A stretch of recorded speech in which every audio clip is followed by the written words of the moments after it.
paprangkahin ko na doon sa namumuno ngayon sa NBI na halatang halata din po natin na puppet ng Malacanang na ang papel lamang niya ay manggulo sa investigasyon. Sapagkat nakikita niyo naman po, lahat ay ginagawa. Alam niyo ba na bukas may bagong mga testigong 14 na darating sa Senado. Ngunit ang ginawa nila, kuno-kuno, chuchu-chuchu, meron daw threat sa Senado. Pinapalockdown ng NBI ang Senado para hindi lang makapasok. Alam niyo po kasi, the people who are now in power are fighting for their lives.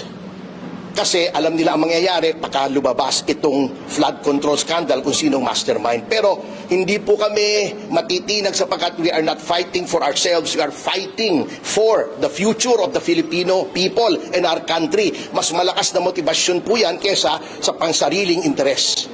Yung 14 na yun, Marines din? Marines din, oo. Mga kasamahan din nila na nagdala rin ng maleta. So, marami na po yan. Hindi ko nga maintindihan kung anong problema nila sa Marines eh. Sinabi na ni Gutesa na nag-deliver siya.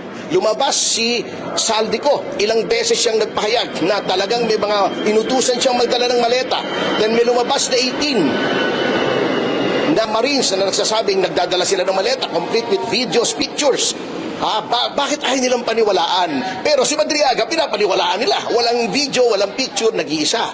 So, alam na alam po natin ang ginagawa, tinatago po nila. Everything that is happening now, including yung power struggle sa Senate, is all about concealing the truth tungkol dito sa flood control scandal.